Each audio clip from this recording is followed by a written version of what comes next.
السلام علیکم، میں ہوں زہیب منشا۔ ایران اور امریکہ کے درمیان تقریباً 3.5 ماہ تک جاری رہنے والی جنگ، پاکستان نے دونوں ممالک کے درمیان کشیدگی کو کم کرنے کے لیے، امن کے لیے جو کوششیں کی، اس سے پہلے ہم نے دیکھا کہ دونوں ممالک کے درمیان جب دونوں اطراف سے حملے جاری تھے، اس طرف ایران بھی حملے کر رہا تھا، مڈل ایسٹ پر بھی اٹیک کیے جا رہے تھے، امریکہ کی طرف سے بھی جو ہے وہ دھمکیاں بھی دی جا رہی تھی، لیکن پاکستان نے درمیان میں مصالحت کے لیے، مذاکرات کے لیے کوششیں کی۔ پھر ہم نے دیکھا کہ دونوں ممالک کے درمیان، ایران اور امریکہ کے درمیان نہ صرف سیز فائر ہوا بلکہ ایک مذاکرات کا عملی آغاز ہوا، جو کہ اسلام آباد میں ٹاکس ہوئی۔ اسلام آباد جو ہے وہ دنیا بھر کی نگاہوں کا مرکز بنا۔ اس کے بعد اب حتمی معاہدہ، اور دونوں ممالک کے درمیان اب یہی کہا جا سکتا ہے کہ جنگ تقریباً ختم ہو جائے گی۔ لیکن ایک سوال پیدا یہ ہوتا ہے کہ تقریباً 3.5 ماہ تک جنگ جاری رہی، جس سے تقریباً پورا مڈل ایسٹ متاثر ہوا، ایشیا متاثر ہوا، تقریباً آدھی سے زائد دنیا متاثر ہوئی۔ لیکن اس میں ایران کو کیا حاصل ہوا، امریکہ کو کیا حاصل ہوا، پاکستان کو، جو کہ امن کے لیے پاکستان نے کوششیں کی، اس میں پاکستان کے کردار کو لے کر عملی طور پر پریکٹیکلی پاکستان کو کیا فائدہ حاصل ہو سکتا ہے، ان ایشوز پر بات کرنے کے لیے، ان معاملات پر بات کرنے کے لیے، اور اب جب یہ معاہدہ اپنی حتمی شکل میں پہنچ جائے گا تو کیا اسرائیل اس کی پاسداری کرے گا یا نہیں، اور اس معاہدے کو لے کر جو پہلے ایک 2015 میں معاہدہ ہوا تھا ایران اور امریکہ کے درمیان، اس میں اور آج کے معاہدے میں کیا فرق ہے؟ ہمارے ساتھ موجود ہے پاکستان کے سینئر سفارتکار، جو کہ امریکہ میں پاکستان کے سفیر رہے، چائنا میں پاکستان کے سفیر رہے، پرماننٹ ریپرزنٹیٹیو رہے یونائٹڈ نیشن میں، اور اس کے علاوہ سابق صدر آزاد کشمیر جناب سردار مسعود خان صاحب۔ سردار صاحب بہت شکریہ، thank you very much. Pakistan کی کاوشیں امن کے لیے رنگ لے کر آ رہی ہیں۔ ہم یہی امید کرتے ہیں کہ نیکسٹ 60 ڈیز کے بعد جو ہے مکمل طور پر یہ حتمی معاہدہ ہو جائے گا۔ آپ امریکہ میں سفیر رہے، آپ کیا سمجھتے ہیں کہ پاکستان نے جو کوششیں کی امن کے لیے، اب جب یہ دونوں ممالک جو ہے وہ پیس ٹاکس کے لیے بیٹھے ہیں، تو پہلے جو پیس ٹاکس اسلام آباد میں ہو رہی تھیں، اور اب تو اس سے پاکستان کی اس کاوشوں کا تسلسل ہے، یا پاکستان کو اس کو بڑا فائدہ کیا ہوگا، اور آپ کیا دیکھ رہے ہیں کہ کیا اسرائیل اس کی پاسداری کرے گا اس معاہدے کی؟ بہت بہت شکریہ مجھے موقع دینے کا، اور آپ نے ایک ہی سانس میں بہت سے سوالات پوچھ لیے ہیں، میں ان کا جواب دیتا ہوں۔ سب سے پہلے یہ ہے کہ میں شروع کروں گا کہ پاکستان کے کردار کے حوالے سے پاکستان نے سفارتی محاذ کے اوپر ایک نمایاں مقام حاصل کیا ہے،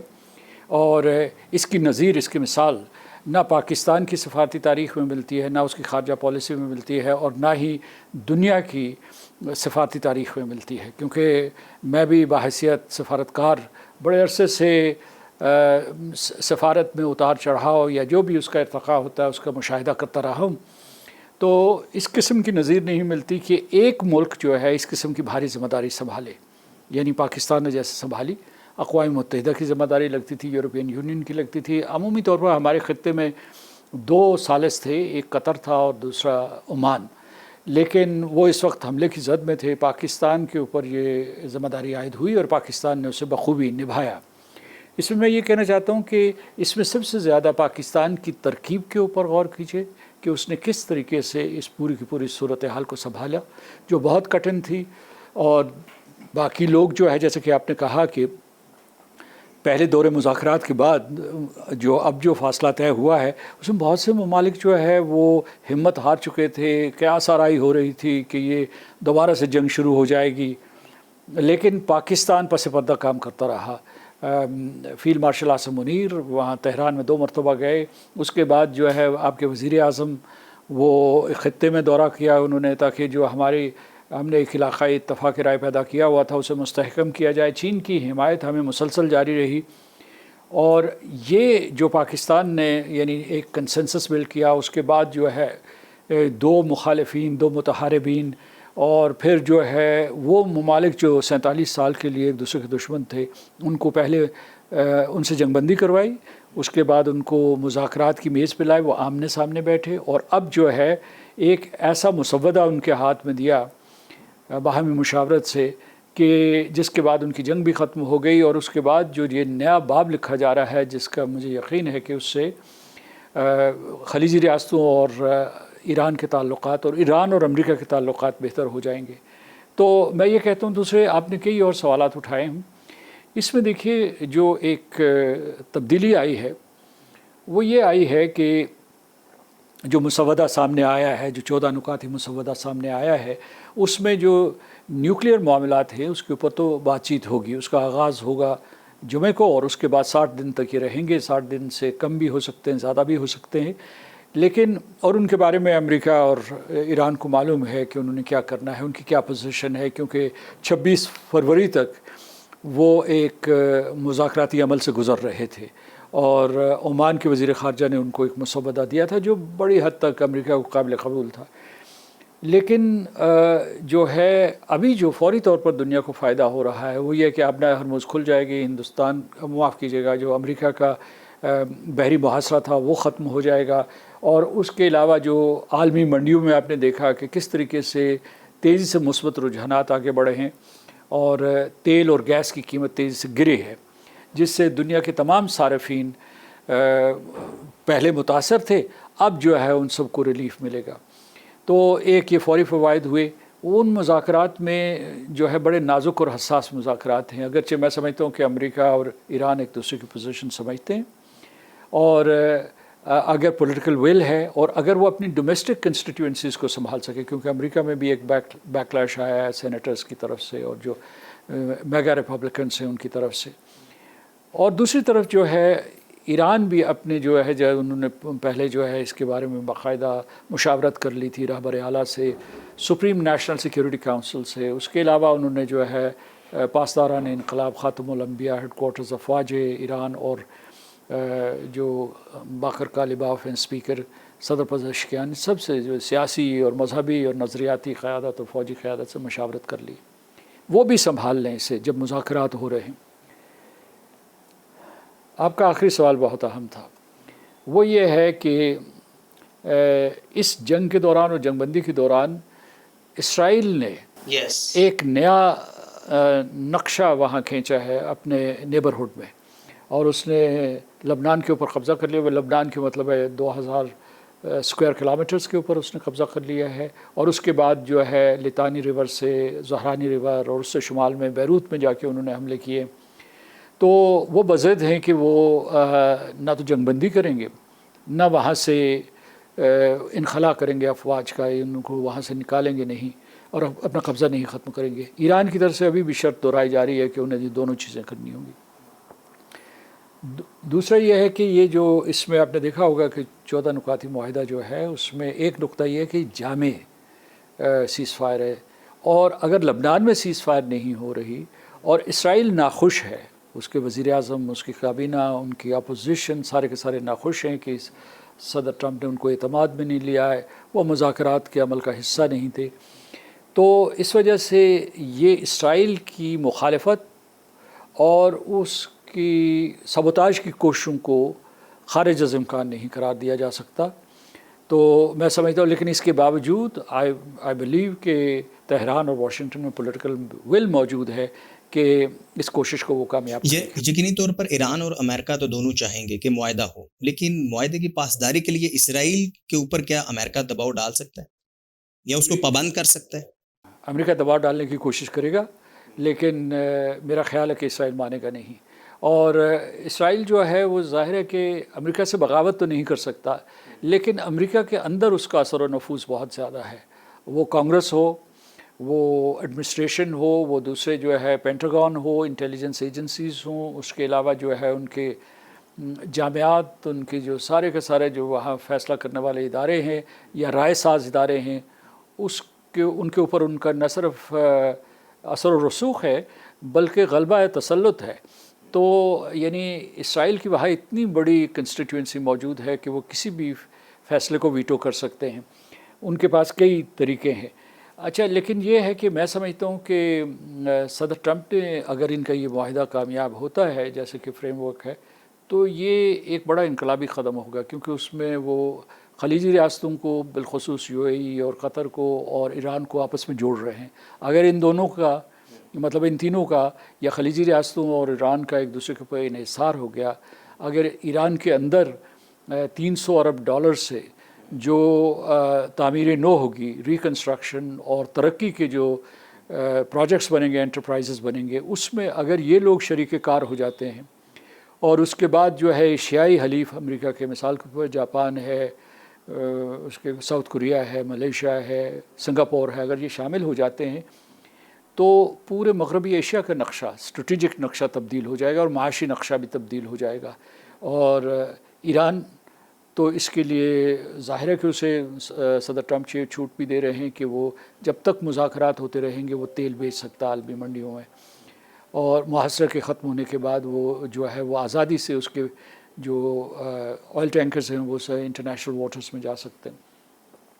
تو میں سمجھتا ہوں کہ آپ کے سوال کی طرف آتے ہوئے میں یہ کہوں گا کہ، اور بلکہ میں اس کا جواب پہلے دے چکا ہوں کہ یہ خطرہ منڈلا رہا ہے. امریکہ کا اسرائیل کے اوپر اثر و رسوخ محدود ہے. ویسے بھی صدر ٹرمپ جو ہے وہ ہلکی پھلکی سرزنش کر رہے ہیں وزیر اعظم نتنیاہو کی، یہ نہیں کہ انہوں نے کہا ہے کہ کوئی ہمارے درمیان دراڑ آ گئی ہے. امریکہ اور ایران کے درمیان ہونے والے دستخط کا جو عمل جاری ہے، اسی والے سے ہمارا اسپیشل پروگرام جاری ہے. ایک بریک پہ چلتے ہیں، بریک کے بعد واپس آتے ہیں، ہمارے ساتھ رہیے.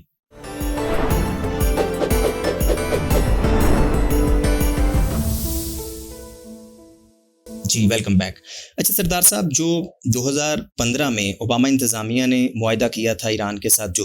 اور اب جو ٹرمپ انتظامیہ معاہدہ کر رہی ہے، کیا آپ بنیادی فرق دیکھ رہے ہیں اس میں؟ اس معاہدے سے کس حد تک مماثلت ہے یا کس حد تک مختلف ہے؟ وہ بڑا اچھا معاہدہ تھا 2015 کا، لیکن صدر ٹرمپ صدر اوباما کے خلاف تھے اور اس وجہ نظریاتی طور پر خلاف تھے. ان کے خلاف انہوں نے مہم چلائی. تو جب وہ صدر بنے تو ان کا یہ شک تھا، اور پھر جو ہے صدر اوباما سے مخاصمت کی وجہ سے انہوں نے اس معاہدے کو چھوڑ دیا. اس کے امریکہ کو نقصانات ہوئے، اور اس وقت جو معاہدہ تھا وہ جامع معاہدہ تھا. اس میں مثلاً یہ ہے کہ یورپین یونین کے کچھ ممالک، اہم ترین ممالک United kingdom, France, Germany, European union خود، روس، چین، امریکہ سر فہرست، اور پھر جو ہے سلامتی کونسل شامل تھے. تو اب یہ کہہ رہے ہیں کہ آپ یہ کہہ رہے ہیں کہ وہ کون سے عناصر ہیں، کون سا زیادہ بہتر معاہدہ ہے اور کون سا بہتر، 15 والا یا اب والا؟ وہ دیکھیے نا کہ ابھی تو جو نیا معاہدہ ہے وہ اس کی تشکیل نہیں ہوئی، یا وہ اس کی جو حتمی شکل ہوگی وہ ہم نے نہیں دیکھی. لیکن صدر ٹرمپ کی یہ کوشش ہے کہ اس میں اضافیت ہونی چاہیے، اور وہ اضافہ کہاں کریں گے یہ بڑا دیکھنا مشکل ہے، کیونکہ صدر ٹرمپ جو ہے ماضی میں معترض تھے کہ صدر اوباما نے ان کو تقریباً $1.5 بلین دیے، لیکن اس مرتبہ تو وہ تقریباً $300 بلین کا ان کو تحفہ دے رہے ہیں، اگرچہ جنگ کے بعد دے رہے ہیں. اب اضافیت کہاں ہو سکتی ہے؟ میرا خیال ہے کہ وہ ایک تو وہ ان رائٹنگ یہی لیں گے کہ وہ نیوکلیئر ویپن نہیں بنائے گا. ویسے ایران ہمیشہ سے کہتا رہا ہے کہ ان کے رہبر اعلیٰ آیت اللہ علی خامنہ کا فتویٰ موجود ہے کہ ہم جوہری ہتھیار نہیں بنائیں گے. لیکن مسئلہ سردار صاحب یہاں میزائل سسٹم کا ہو سکتا ہے، تو کیا ایران اس پہ رضامند ہو جائے گا میزائل سسٹم کو محدود کرنے پر؟ پتہ نہیں، چند دن پہلے آپ نے بیان سنا ہوگا صدر ٹرمپ کا. انہوں نے تو بلکہ یہ بیان دیا ہے کہ یہ تو بڑی ناانصافی کی بات ہے کہ اس خطے میں بہت سے لوگوں کے پاس، بہت سے ممالک کے ساتھ، معاف کیجیے گا، بہت سے ممالک کے پاس بیلسٹک میسائلز ہیں اور ایران کے پاس نہ ہوں. تو اس میں انہوں نے تو اپنی پوزیشن تبدیل کر دی ہے. جہاں تک علاقائی حلیفوں کا تعلق ہے، ایک اور مطالبہ تھا کہ جی اس میں جو ہوتھیز ہیں، اور پھر یمن میں ہوتھیز ہیں، اور اس کے بعد حزب اللہ لبنان میں، اور حماس ان غزہ، اور عراق میں جو ان کے حلیف موجود ہیں ایرانی، ان کو بھی ڈسمینٹل کیا جائے. وہ بھی مجھے ممکن نظر نہیں آ رہا. اور صرف یہ ہے کہ ایک پتہ نہیں یہ ہمارا وہم ہے یا گمان ہے، لیکن یہ ہے کہ ایسے لگتا ہے کہ ایران اور امریکہ اس پاکستان کی وساطت سے اور پاکستان کے وسیلے سے ایک دوسرے کے قریب آ گئے ہیں، اور وہ ایک دوسرے کو سمجھنے کے لیے تیار ہیں، اور 47 سالہ دشمنی کو پس پشت ڈالنا چاہتے ہیں. اس میں صرف یہ ہے کہ صدر ٹرمپ کو اپنی میگا کنسٹیٹوئنسی کو سنبھالنا ہوگا. ایک امپورٹنٹ کویشچن یہ ہے سردار صاحب کہ ہم نے دیکھا کہ امریکہ کو جب بھی ہماری ضرورت ہوتی ہے تو امریکہ جو ہے وہ ہر طرح سے جو ہے وہ پاکستان بلے بلے اور پاکستان واہ واہ کہہ رہا ہوتا ہے، لیکن جب ہم کو ضرورت ہوتی ہے تو پھر پاکستان کے حوالے سے امریکہ کے ایسے بیانات بھی آتے ہیں جو ہم بھی ایکسپیکٹ نہیں کر سکتے. تو کیا اب اس وقت جو امریکہ کا یا صدر ٹرمپ کا جو رویہ ہے پاکستان کے ساتھ، وہ ہمارے جو ہے گورنمنٹ کی تعریف کر رہے ہیں، فیلڈ مارشل صاحب کی تعریف کر رہے ہیں، آپ چونکہ امریکہ میں سفیر رہے، تو آپ کیا سمجھ رہے ہیں کہ یہ لانگ ٹرم اب پاکستان کی امریکہ کے ساتھ یہی جو ہے وہ سفارتکاری اور یہی ریلیشن رہیں گے، اور یہ صرف محدود نہیں ہوگا جنگ بندی تک، امریکہ ایران تک؟ فی الوقت تو میں یہ کہوں گا کہ اسٹریٹجک رخ بدل گیا ہے امریکہ کا مغربی ایشیا میں، جنوبی ایشیا میں، اور اس وقت وہ پاکستان کے ساتھ کھڑا ہے، پاکستان کی قیادت کی تعریف کرتا ہے، ان پاکستان کے لوگوں کے بارے میں بھی کہا ہے کہ وہ بہت باہمت اور ذہین لوگ ہیں، اور جتنا انہوں نے پاکستان کا پرچار کیا پاکستان کی تاریخ میں کسی اور نہ لابیسٹ نے کیا، نہ کسی صدر نے کیا ہے، نہ ہم خود کر سکے ہیں. مطلب ہے اس انٹرنیشنل سٹیج کے اوپر جس تواتر کے ساتھ اور جس یقین کے ساتھ انہوں نے پاکستان کی تعریف، پاکستان کی قیادت کی تعریف کی ہے، اس کی تو مثال نہیں ملتی. اب یہ آپ کہتے ہیں کہ جی جب امریکہ کو ہماری ضرورت پڑتی ہے، تو میں کہوں گا کہ اس وقت ہمیں بھی امریکہ کی ضرورت ہے. ایک تو یہ ہے کہ مارکہ حق سے پہلے جو ہے ہمارے تعلقات بہتر ہو رہے تھے صدر ٹرمپ کے زیر قیادت، اور یہاں جو قیادت تھی یہ ایک دوسرے کے قریب آ چکے تھے. مارکہ حق کے بعد یہی تعلق جو ہے نئی اونچائیوں پہ چلا گیا، اور پھر جب گزشتہ برس بھی امریکہ کے کہنے کے اوپر آپ نے ایران کے ساتھ سیاسی گفتگو کو آگے بڑھایا تھا واشنگٹن اور ایران کے درمیان، اور اس مرتبہ پھر جو ہے آپ نے یہ فریضہ سر انجام دیا. میں سمجھتا ہوں کہ جب ہماری پاکستانی حکومت متحرک ہوئی تھی تو وہ قومی مفاد میں متحرک ہوئی تھی، کیونکہ ہم لوگ برے طریقے سے اس جنگ سے متاثر ہو رہے تھے. ہماری معیشت، ہمارا پورے کا پورا استحکام، ہماری معیشت اٹھ رہی تھی، تو ہم تو گھبرا گئے تھے اس وقت کہ بھئی اگر یہ جنگ جاری رہی، ہمارا جو ایران نیکسٹ ڈور نیبر ہے، ہم نے کتنی کوشش کی کہ یہ جنگ نہ ہو. تو ہم نے اپنے قومی مفاد میں یہ سفارتکاری شروع کی، اور جب ہم نے شروع کر دی تو اس کے بعد یہ ہے کہ ہمارا ایک فریضہ تو یہ تھا کہ جو علاقائی ممالک ان کے صدور اور وزرائے اعظم یا فرمانروا جو ہیں، یا جو ان کے جو بادشاہ اور امیر ہیں یا شیوخ ہیں، ان کو منوایا جائے. اور ترکی شامل کیا ہم نے، اس کے بعد مصر شامل کیا، یہاں آپ نے ان کے ایک کانفرنس بلائی، ایک اتفاق رائے پیدا کیا. پھر آپ نے چین سے حمایت حاصل کی. تو اس میں صرف امریکہ کی رضا شامل نہیں تھی، پوری بین الاقوامی برادری نے آپ کا ساتھ دیا. اور پھر جو ہے میں یہ بھی کہوں گا کہ اس پورے مرحلے میں ان کے سخت اختلافات تھے. کچھ لوگ جو ہے امریکہ میں پاکستان کے خلاف غلط فہمی پیدا کرنے کی کوشش کر رہے تھے. لنسی گراہم جو صدر ٹرمپ کے قریب ترین ساتھی ہیں، سینیٹر لنسی گراہم، ان کا پاکستان کے اوپر اعتبار مت کرو،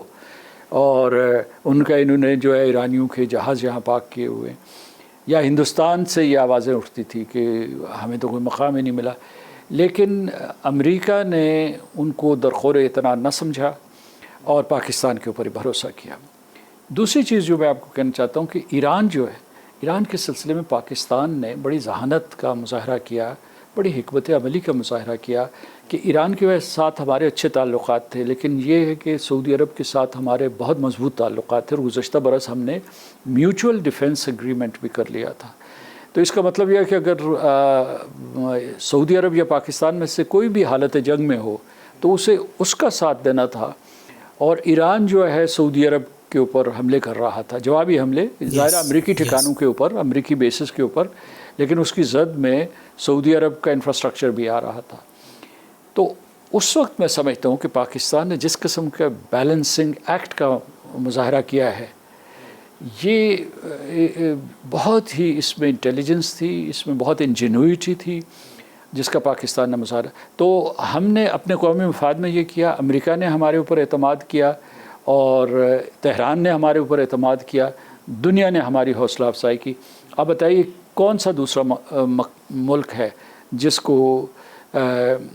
یہ احترام ملا ہو اور اس کے علاوہ یہ مقام ملا ہو. اچھا سردار صاحب، اس وقت نو ڈاؤٹ کہ ہمارے امریکہ کے ساتھ تعلقات بہت مضبوط ہیں، سعودی عرب کے ساتھ مضبوط ہیں. آپ چونکہ چین میں بھی سفیر رہے پاکستان کے، تو چین کی اپروچ کیا ہے؟ اگر ہمارے یہاں پر تعلقات بہت مضبوط ہو رہے ہیں امریکہ کے ساتھ، تو چین کی اپروچ اس میں ہمارے ریلیشنز کو لے کر کیا ہوگی؟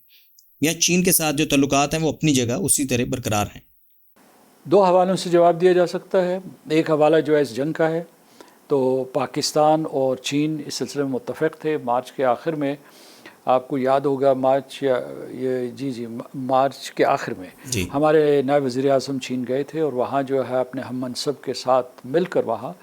انہوں نے ایک 5 نکاتی اعلامیہ جاری کیا تھا، اور اس میں کہا گیا تھا کہ جنگ بندی کی جائے، مکالمہ کیا جائے، اور اسٹریٹ آف ہرموز کو کھول دیا جائے، یعنی فریڈم آف نیویگیشن کو یقینی بنایا جائے، اور تمام ممالک کی پولیٹیکل انڈیپینڈنس، ساورنٹی اور ٹیریٹوریل انٹیگریٹی کا احترام کیا جائے، جس کا مطلب یہ تھا کہ اس کا آخری پیراگراف یہ تھا کہ جو کچھ بھی کریں آپ بین الاقوامی قانون کے دائرے میں کریں اور اقوام متحدہ کے چارٹر کے مطابق کریں۔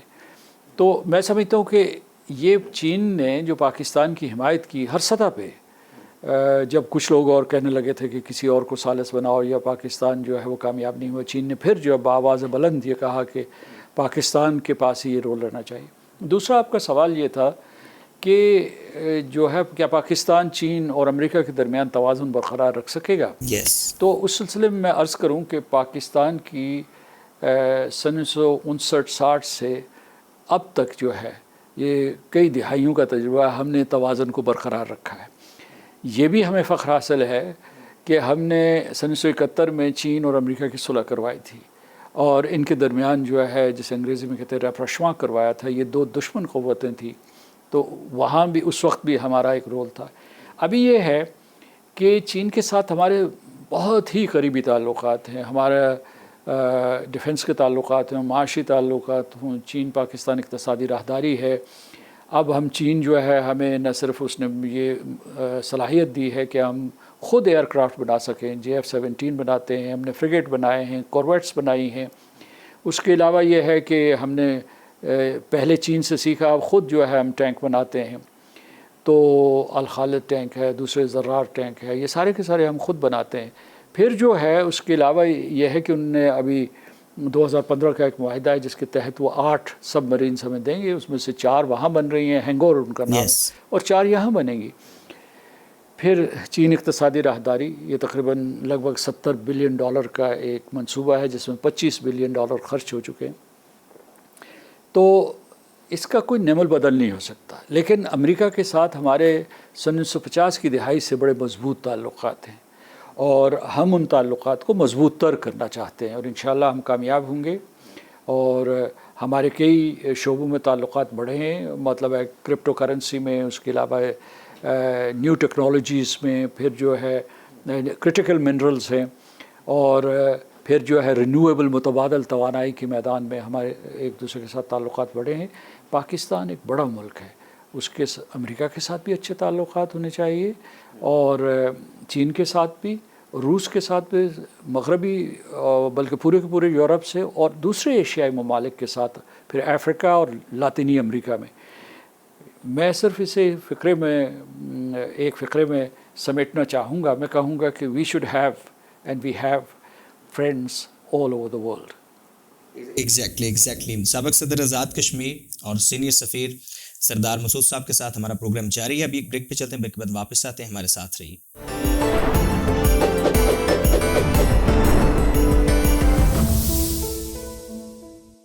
Welcome back. سردار صاحب، پریزیڈنٹ ٹرمپ ابراہیمی معاہدے کی بات کر رہے ہیں بار بار، تو آپ کیا سمجھتے ہیں کہ اس امن معاہدے کے بعد کیا دوبارہ سے جو امریکہ ہے یا امریکی صدر اس کے اوپر پریشر بڑھا سکتے ہیں اسلامی ممالک کے اوپر کہ وہ ابراہیمی معاہدے کے اندر آئیں، اسے ایکسیپٹ کریں، ایگریمنٹ کریں؟ اس مذاکراتی عمل کے دوران ایک مرتبہ انہوں نے اچانک ابراہیم اکارڈز کا ذکر کیا تھا، بلکہ انہوں نے اس یقین کا بڑے تحکمانہ لہجے میں کہا تھا کہ آج سارے کے سارے شامل ہو گئے، جس میں پاکستان کا نام بھی لے لیا تھا، اور بالخصوص سعودی عرب کا۔ تو سب کو حیرت ہوئی، کیونکہ یہ ایجنڈا کا حصہ نہیں تھا، اور یعنی کہیں زیر بحث نہیں آیا۔ تو میں سمجھتا ہوں کہ اس وقت انہوں نے اس لیے ذکر کیا تھا کہ ان کے جو اپنے ساتھی ہیں جو میکسیملسٹ پوزیشن لینا چاہتے ہیں، یا جو اسرائیل کے ساتھ بہت قربت رکھتے ہیں، ان کے کہنے پہ انہوں نے کہا کہ ابراہیم اکارڈز کروا دو۔ ابراہیم اکارڈز میں ایک چیز چھپی ہوئی ہے، وہ یہ ہے کہ سعودی عرب یا پاکستان جیسے ممالک سے وہ چاہتے ہیں کہ ہم لوگ ریاست فلسطین کے مطالبے سے، ایک خود مختار ریاست فلسطین کے مطالبے سے دستبردار ہو جائیں۔ یہ نہ سعودی عرب کے لیے ممکن ہے، نہ ہمارے لیے ممکن ہے، نہ قطر کے لیے ممکن ہے۔ تو اس وقت باقی جن ممالک کا انہوں نے ذکر کیا تھا، مثال کے طور پر جو ایجپٹ کا تھا، ان کے ساتھ تعلقات ہیں۔ جارڈن جو ہے میرا خیال ہے کہ وہ یا پہلے سے شامل ہے یا اس کے ساتھ ان کے سفارتی تعلقات ہیں ان کے ساتھ، اسرائیل کے ساتھ، تو ان کے لیے کوئی اتنا مشکل نہیں۔ لیکن پاکستان اور سعودی عرب ہمیشہ یہ اصرار کرتے رہیں، بلکہ سعودی عرب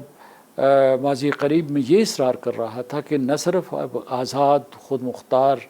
فلسطینی ریاست کا قیام ہو، بلکہ اس کے لیے کوئی تاریخ مقرر کی جائے. یعنی یہ تو اشروں سے یہ سلسلہ چل رہا ہے کہ اس کو ایک آزاد اور خود مختار ریاست بنانا ہے، لیکن اب مطالبہ یہ تھا کہ اس کی ٹائم لائن ہونی چاہیے، کب یہ سلسلہ مکمل ہوگا. تو میں سمجھتا ہوں کہ صدر ٹرمپ یہ رسک نہیں لیں گے. اس کو وہ اگر چاہتے بھی ہیں تو اسے میرا خیال ہے کہ بیک برنر پہ رکھ کے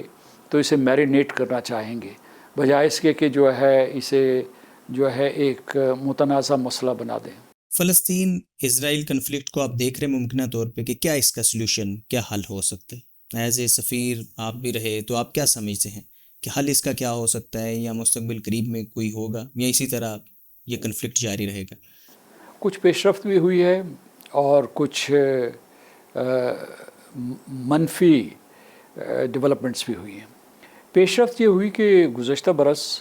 یونائیٹڈ نیشن جنرل اسمبلی کے اعلیٰ سطحی اجلاس کی سائیڈ لائنز پہ اور اس کے دوران جو ہے بلکہ جنرل اسمبلی میں جتنے بھی اقوام متحدہ کے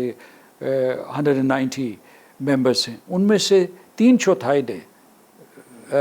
فلسطین کی ریاست کو تسلیم کر لیا. ٹھیک ہے، یہ بہت بڑی تعداد ہے، یہ بہت بڑی اکثریت ہے. اور دوسری طرف جو اس میں منفی ڈیولپمنٹس تھی وہ یہ تھی کہ اسی دوران اس کے بعد جو ہے تیزی سے اسرائیلی پارلیمنٹ جسے کنیسٹ کہتے ہیں اس نے قرارداد منظور کی، بلکہ قانون منظور کیا کہ جناب ہم کسی وقت بھی جو ہے مقبوضہ فلسطین کو یا مغربی کنارہ جیسے کہتے ہیں اس کو ہم اپنی ریاست میں، اسرائیلی ریاست میں ضم کر دیں گے. پھر انہوں نے کیا کہ غزہ کے 70% علاقے کے اوپر قبضہ کیا ہوا ہے. جو شام ہے اس کی گولان ہائٹس کے اوپر قبضہ کیا ہوا ہے. شام کا جو جنوبی علاقہ ہے جہاں دروز لوگ رہتے ہیں اس کے اوپر بھی ان کی نظر ہے. اور وہ گریٹر اسرائیل کی بات کرتے ہیں. وہ کہتے ہیں کہ یہ فرات سے نیل کے دریاؤں کے درمیان جو بھی علاقہ ہے یہ اللہ میاں نے یعنی حکم خداوندی سے تورات میں ان کو لکھ کر دے دیا گیا تھا کہ یہ خطہ ہمیشہ کے لیے آپ کا ہے، کیونکہ آپ چوزن پیپل ہیں، چنے ہوئے لوگ ہیں، منتخب لوگ ہیں، سب سے آپ بلند اور بالاتر ہیں. تو اس وجہ سے یہ مائنڈ سیٹ ہے اس کو تبدیل کرنے کی ضرورت ہے. اور انہوں نے ایک اور چیز کی ہوئی ہے کہ انہوں نے ایبراہم اکارڈز کے ذریعے خود خلیجی ریاستوں میں دراڑ ڈال دی ہے. مثلا جو ہے کہ وہ یو اے کے بہت قریب چلے گئے. یو اے جو ہے وہ اوپیک سے جو آئل کے لیے کاٹل ہے، آئل کی سپلائی کے لیے، سپلائی کنٹرول کرنے کے لیے اس سے دستبردار ہوا، جس سے سعودی عرب کو نقصان پہنچا کیونکہ وہ سعودی عرب اس کا قائد ہے. پھر جو ہے اس جنگ کے دوران اسرائیل کے نہ صرف جو ہے آئرن ڈوم جو ان کا فضائی دفاعی نظام ہے وہ انہوں نے منتقل کیا یو اے ای میں، بلکہ یہ بھی کیا کہ وہاں آئی ڈی ایف کے سولجرز اسے آپریٹ کر رہے تھے. تو ہمیں یہ چاہیے امت مسلمہ کو اور خلیجی ریاستوں کو، ایران کو، سب ممالک کو مل کر کہ ہم اپنی صفوں میں اتحاد پیدا کریں اور اس طریقے سے جو بیرونی طاقتیں اختلاف بڑھانے کی کوشش کر رہے ہیں ان کو کامیاب نہ ہونے دیں. یو اے جس طریقے سے اسرائیل کے قریب گیا، قربت میں گیا، اس کو آپ سفارتی لحاظ سے کیا دیکھتے ہیں کہ یو اے کے لیے وہ بہتر تھا؟ یو اے کے بارے میں ہم کچھ نہیں کہہ سکتے. وہ ہمارا دوست رہا ہے. وہاں جو ہے لاکھوں لوگ ہمارے کام کر رہے ہیں، ہماری افرادی قوت وہاں موجود ہے، لاکھوں لوگ کاروبار کر رہے ہیں. یعنی تمام ٹیئرز میں جو عام کام کرنے والے بھی ہیں اور وہاں بہت بڑے پروفیشنلز بھی وہاں موجود ہیں، ڈاکٹرز موجود ہیں، فائنینسیئرز موجود ہیں اس کے لیے. تو اس لیے یو اے ہم چاہیں گے، اور بلکہ یہ رجحانات نظر آ رہے ہیں کہ جنگ کے خاتمے کے وقت اور جب یہ ایم او یو کے اوپر مذاکرات اختتام پذیر ہو رہے تھے تو یو اے ای اور ایران میں رابطے ہوئے ہیں، اور اس لیے یہ ہے کہ ان میں صلح صفائی کا امکان ہے. یو اے ای نے اپنا دفاع کیا کیونکہ ان کا ملک حملوں کی زد میں تھا، لیکن اس کے بعد میرا خیال ہے کہ ان کو یہ بھی آشکار ہوا ہے کہ یہ جو سارے ممالک ہیں یہ اگر جو ہے یہ ملیں گے نہیں اور اس پورے کے پورے جو اسٹریٹجک ایکو سسٹم ہے اس میں اگر وہ شامل نہیں کریں گے ایران کو تو وہ ہمیشہ انسیکیور رہے گے، کیونکہ اسرائیل نے جو ہے اس کو ایران کو ایک ایگزسٹینشیل تھریٹ کے سامنے طور پر ان کو پیش کیا۔ اگر ایران کہہ دیتا ہے کہ میں جوہری ہتھیار نہیں بناتا ہوں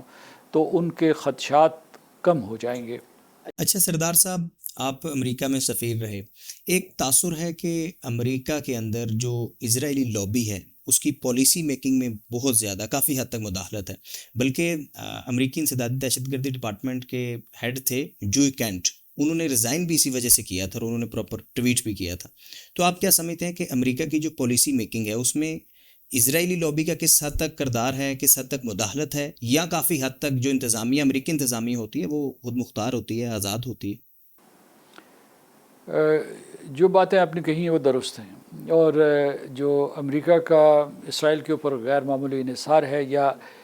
اسرائیل کی جس طریقے سے وہ مدد کرتا ہے، یعنی مطلب ہے کہ hundreds of billions of dollars, اور یہ جو غزہ میں قتل عام ہوتا ہے اس دوران بھی انہوں نے $20 بلین سے زیادہ ان کی مدد کی،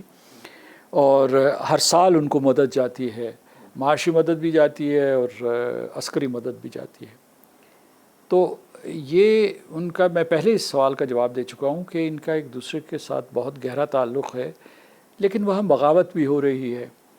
مثال کے طور پر ٹکر کارلسن ہیں، آپ نے جن کا کاؤنٹر ٹیررزم زار تھے ان کا ذکر کیا،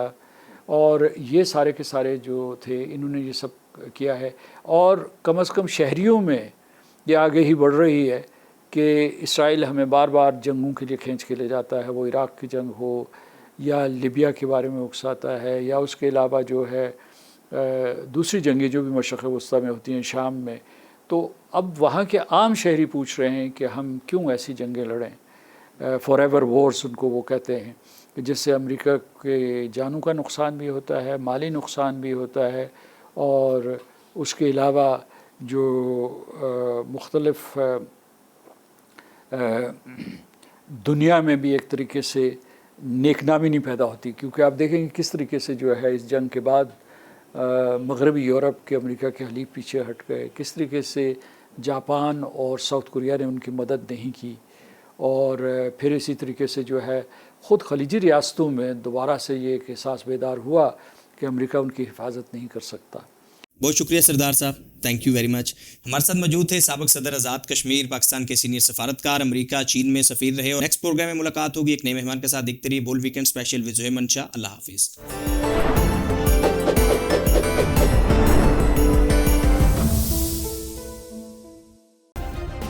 سبسکرائب کریں اور بیل دبائیں تاکہ کوئی خبر رہ نہ جائے۔